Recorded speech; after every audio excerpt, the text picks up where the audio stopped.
Everyone, today I am going to do a what do I eat in a day as a certified health and weight loss coach and someone who has lost over 35 pounds and has been able to keep it off for a number of years. So what I always start my day off with is lemon water. Well, not always. I always start my day off with water. A lot of the times I try to have lemon in my water if I did remember to buy some. I do go for organic whenever possible. So the second thing that I always have is coffee. Right now I'm loving Salt City coffee. I did switch over to decaf a while ago. So this is the decaf Peru blend. And then I have switched to putting just cashew milk into my coffee, and I absolutely love it. You can froth it up, you can make it like a cappuccino. I went from being someone who used to drink a ton of cream and a ton of artificial sweetener, Splenda to be exact, like 3 or 4 packets in every single coffee I had throughout the day, which was several, and a ton of cream, to the point where my coffee was like a mix between these two colors. Like, it was a very, very light tan. And then a while back I did Whole30 and I did a couple other challenges where I was starting to remove a lot of like the more inflammatory things out of my diet, and now all I put in there is cashew milk, and I really love it. And if I have a super quality roast, I don't even need to put in the cashew milk. So just something to keep in mind. Our taste buds do change. They will adapt if we want them to. Okay, so then I usually go to the gym. I do typically some type of resistance training, upper body, lower body, and then I do walk around the track of the Y for a while. If you don't have the ability to do that, walking outside, if you have a treadmill at your house, whatever works for you, and you can absolutely do resistance training in your home with whatever space you have, with or without equipment, I promise, because I've done all of it. But after that, I usually get home, shower, get ready, and then I will make my protein smoothie. Now, this smoothie is one that I have had almost every single day for I don't even know how many years. I do believe that it has helped me to lose weight and keep it off because it is a routine breakfast that I, one, don't have to think about. It also checks all of the boxes that I always talk about are necessary for health and sustainable weight loss.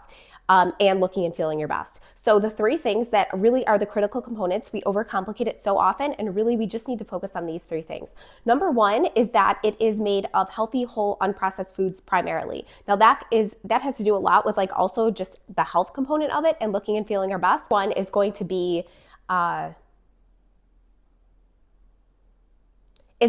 eating what our body needs and not anymore. So literally eating for fuel. We're not emotional eating, we're not overeating, or we're not mindlessly eating. I know that is way easier said than done, but that is another video for another time. The second component is that is basically eating for energy balance. Like, we are consuming the food that our body needs. And this is taking into consideration that we're completely metabolically healthy. The second thing is that we are eating for blood sugar balance. We don't want any crazy spikes in our insulin or cortisol, which can impact fat storage as well as additional cravings throughout the day. So the way that we do that is we make sure that we are having protein, healthy fats with our carbohydrates, and getting fiber in. And we are focusing more on the complex carbohydrates versus the simple carbohydrates. Those are going to be like your blueberries, your low glycemic fruits, any berries really, your leafy greens, cruciferous vegetables that are going to have fiber, sweet potatoes, things like that, versus the simple carbohydrates, which are things more like your pastas and your breads and your crackers, the things that you're going to find in boxes and packages most often. So the third component is that we are primarily eating whole, clean, pure, unprocessed foods in their purest forms.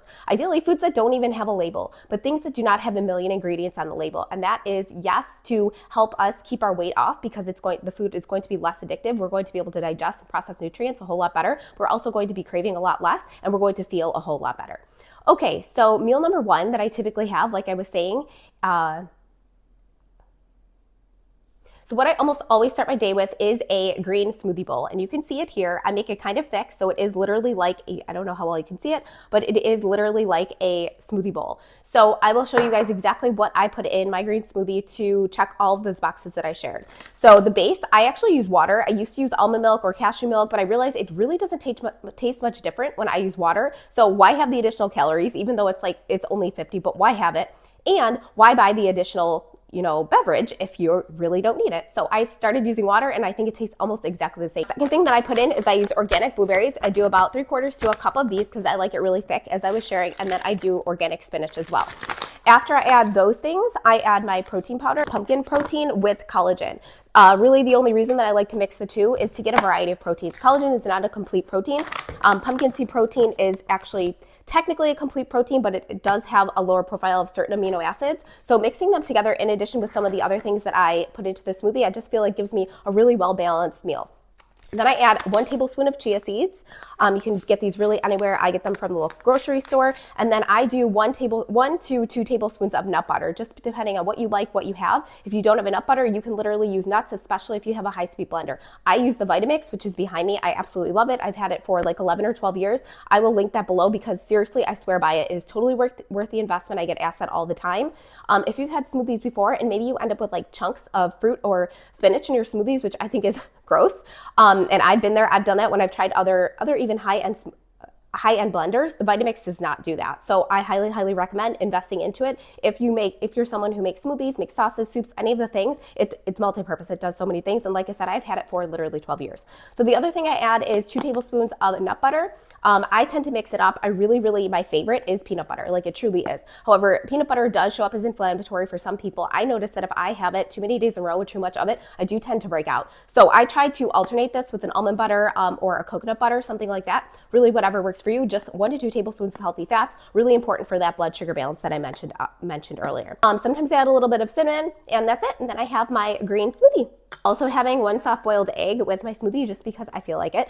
I randomly just started making soft-boiled eggs because my daughter, who's 8, eats them, and it's like one of the very few healthy foods that she eats besides strawberries. She would live off of pizza and chicken nuggets if I would let her. As a health coach, I cringe even saying that, and literally I die every day a little bit inside. But because she eats these, I will make them anytime for her, and because I have one and I love soft-boiled eggs, I'm gonna have one with my smoothie. And I just wanted to share with you guys, I have tried so many like complicated recipes and ways of making hard-boiled eggs just to get them to peel a little bit easier. I used to try to bake them in the oven, and honestly, I found the simplest way to make them that the shells peel off super easily. So I wanted to quickly share it with you guys. All you do is boil the water. Once the water is boiling, you put the eggs in for 7 to 9 minutes, depending on how you like them. I do about 8 because, like I was sharing with you guys, I like them more soft-boiled. And then once they are done, you put them in an ice bath for 3 to 5 minutes, and literally the shells almost just peel off. Kind of like I was sharing before with weight loss, like we tend to overcomplicate everything. I was trying to put in baking soda and vinegar and all the things, and like this is the simplest, easiest recipe. You don't need anything other than the water and the eggs, and they're perfect. It's lunchtime, so I'm showing you guys what I eat for lunch. Every day I eat some kind of variation, honestly, of this. And I'm going to share with you guys my meal template. You can get to it at the link below or the link in my bio. And it will break down how you can truly eat healthy and for weight loss everywhere following this template. But that's basically what my meals follow. As you notice, my breakfast, it was a combination of that template, which is simply vegetables is like half your plate. So the spinach that I had in my smoothie, you're gonna have a quarter of your plate is protein, which is where I had my protein powder that I showed you, and the chia seeds and the nut butter all have protein. And then lastly, a quarter of the plate is going to be more of your starchy carbohydrates. So that can be like a sweet potato if you tolerate grains, whole grains, or something like that. That can be your more of your starchy carbohydrate. Fruit, things like that is perfect to fit in that like bottom quadrant of the plate template So that is what my lunch is gonna model, and my dinner as well. Okay, so this is gonna look a little weird. I thought about this after I decided to make this video, but I'll tell you what it is anyways. I always eat leftovers for lunch. I don't like to take a whole lot of time during my day in the middle of the day when I'm working to cook lunch unless I absolutely have to, like I don't have a protein or something like that, or it's the weekend. When I work in an office, I just package this up the night before after my dinner and I take it with me. Same thing with my smoothie, which I didn't mention this morning. For all of you who work in an office or who are on the go, it is the perfect thing to just put in a large insulated cup and bring it with you. I even used to bring a spoon and eat it with that, or you can just use a straw. Okay, so I almost always have a big green salad, which you can see I have here today. Usually I have my roasted vegetables and my protein on top of my salad, but today I didn't do that. For the dressing, I just have tahini, which I absolutely love. And so I have a couple tablespoons of that, salt, seasonings, and then some vinegar. Mix it all together, and it's super good, even though it doesn't sound like it. This is leftovers as well. It's ground turkey with some cashew queso on top over vegetables. And underneath, I have sweet potato and cauliflower rice, and then I put some hot sauce on top as well. The ground turkey is on top. That is what we had yesterday for dinner. So I just put it on top of the vegetables, and then, like I said, the cashew queso and the hot sauce. The cashew queso, I use Detoxinista's recipe. I will try to link that as well. It is super good, super clean. And like I shared earlier, I have my Vitamix blender, which is so good for everything. Like it breaks down, it's made with cashews and it breaks those down so easily. But that's what it's made with: cashews, nutritional yeast, seasonings, I can't remember what else, water, but look it up, Detoxinistas recipe, and it's cashew queso, so it's dairy-free, gluten-free, very, very clean, minimal ingredients, but it's also really good. Does it taste like queso cheese that you get with your nachos at like the movie theater or wherever you get it from?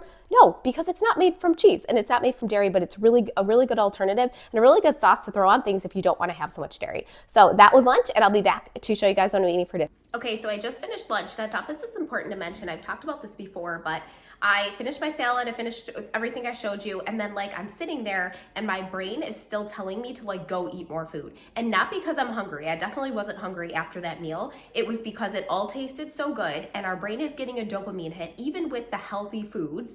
Not as much as it would get if I was eating chocolate chip cookies or chips, but still there's some of it there. And it's like, go to the pantry, go to the fridge. Like I'm getting all of those temptations. So I don't know if any of you guys can relate, but I wanted to share this just to show that it happens to all of us.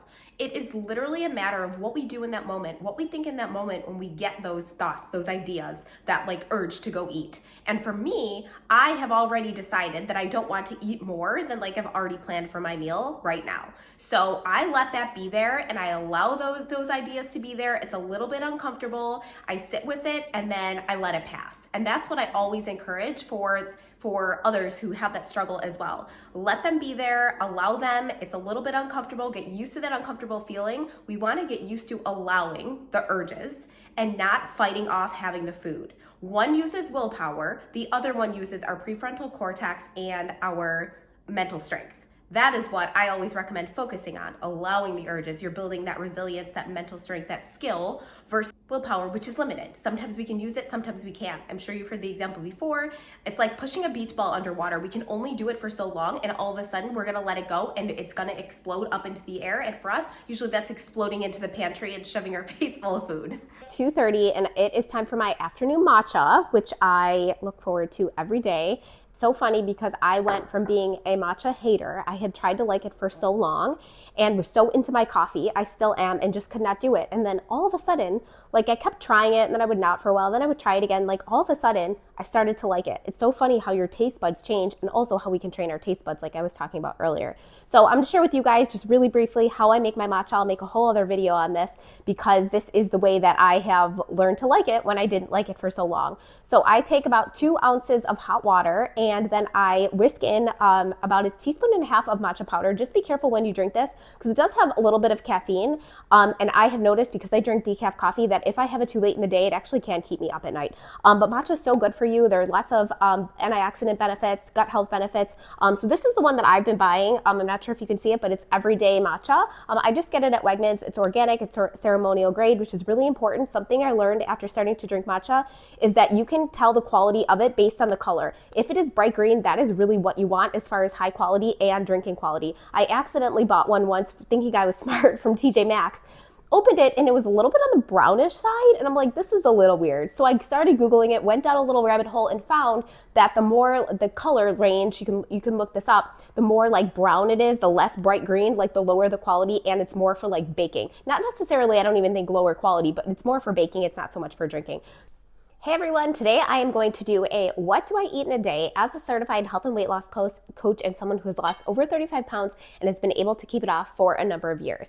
So what I always start my day off with is lemon water. Well, not always. I always start my day off with water. A lot of the times I try to have lemon in my water if I did remember to buy some. I do go for organic whenever possible. I put 1.5 teaspoons in the hot water. I whisk it in, make sure it's really smooth. And then I actually heat up about 4 ounces of my milked cashews. This is just cashews and water, my favorite cashew milk. And then I do about 4 ounces of water. I heat that up together. So it's like, has a little creaminess, but it's not super thick because that's just the way that I like it. And then when that is hot, I add a little bit of organic vanilla and 1 teaspoon of maple syrup. I froth that up and then I pour it over the matcha that I already have in my mug. And it makes my matcha latte, which is so, so good. And this is something that I guess is kind of like a snack that I have throughout the day. But one thing I will mention as I'm going through my what I eat in a day video is I definitely encourage you to be really intentional about your snacking, especially if you work from home or you're someone who tends to find yourself in front of the pantry or just kind of grazing throughout the day. Check in with yourself and ask why you're doing it. And do you like your reasons? For me, I really don't like to snack a whole lot throughout the day unless it's super intentional like this, or I'm actually hungry. Like I can feel physical hunger. I have hunger pains, or I would eat like chicken and broccoli. That's kind of how I help decide between, is it physical hunger or is it emotional hunger? So I'm kind of getting dinner prepped now because I am about to head to pick my daughter up from school, and then we are going to be at gymnastics till later tonight, and it's going to be a little chaotic when we get home because we'll be trying to do all the things at one time. So I'm not sure if I'm actually going to be recording or if it would be something you guys would actually be able to hear. So I'm going to tell you now what we're going to be eating for dinner. So here I have organic grass-fed ground beef that I get from Wegmans. You can buy it at most grocery stores. Highly encourage that you get organic and grass-fed, grass-finished if you can, just for the highest quality, antibiotic-free. So what we do with this is we're going to just make simple burgers. We're going to cook them in the pan. This whole dinner will take under 30 minutes. So we'll do that. I'll eat mine over lettuce. You can decide what you want to eat yours with, but I feel so much better when I do not have processed flours, especially later at night. Then I'm also going to roast 2 frozen vegetables. I am totally okay with frozen vegetables. I know some people have different opinions on them. Like I said, I am making a meal in under 30 minutes, and that is totally good with me. Whatever I need to do to make it work is what I'm going to do. Both of these are from Aldi. They're both organic. These are just broccoli florets, florets. How do you say it? I don't even know. As you can see, and this is organic sweet potatoes. So basically, I am going to roast these in the oven. Probably gonna, I put it at about 425. I will actually, as the oven's preheating, I put these on a parchment covered baking sheet and I let them defrost. Do nothing else except spread them out in the parchment covered baking sheet out of the bag. And then once they're defrosted, I toss them around with some olive oil and seasonings, and then I put them back in the oven at 425 for about 10 to 12 minutes, tossing them around, watching them to make sure that they don't burn. I do put them on the lowest cooking sheet in the oven so that they do get nice and crispy. So that is going to be my dinner. Like I said, it's going to be under 30 minutes. Burger patties over lettuce, and then I'm going to have the roasted sweet potatoes and broccoli tossed with olive oil seasonings in the oven, and I'll be good to go.